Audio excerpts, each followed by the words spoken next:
Ratios are one of those math concepts that people deal with all the time in real life, sometimes without knowing it. Let's take a look at them.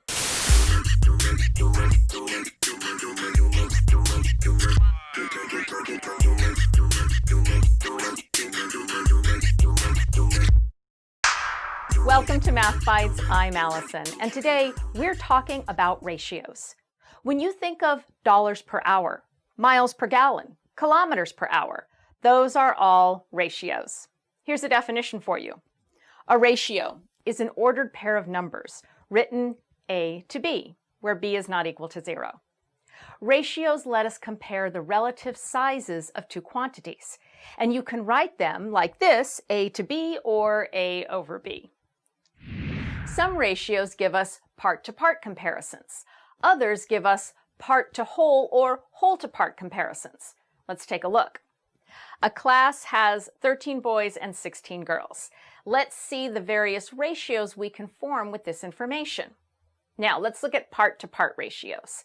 What is the ratio of boys to girls? 13 boys, 16 girls, so the ratio is 13 to 16. What about girls to boys? 16 girls, 13 boys, so the ratio is 16 to 13. Now, let's look at a part-to-whole ratio. How many students total do we have? 13 boys plus 16 girls gives us 29 students altogether. So what is the ratio of boys to students? 13 boys, 29 students, 13 to 29. What about girls to students? 16 girls, 29 students total, 16 to 29. Now let's look at whole to part ratios. What's the ratio of students to boys? 29 students, 13 boys, 29 to 13. What about students to girls? 29 students, 16 girls, so 29 to 16. Those are some of the various ratios we can form with this information. Let's look at one more example. The ratio of boys to girls at a particular school is 5 to 6. How many boys are there and how many girls are there? Well, the answer is we don't know. What we're dealing with here are relative sizes, not actual numbers. All we know is that the ratio of boys to girls is 5 to 6. There could be 50 boys and 60 girls. There could be 500 boys and 600 girls. There could be 40 boys and 48 girls. There could be 15 boys and 18 girls.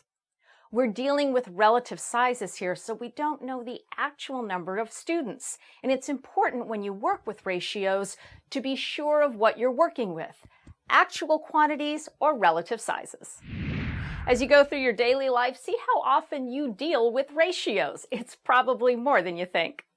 That's it for this episode of Math Bytes. If you like our videos, please subscribe to our channel. And if there's something you'd like to ask us, just send us an email. We're at contactmathbytes@gmail.com, and we'll see you next time.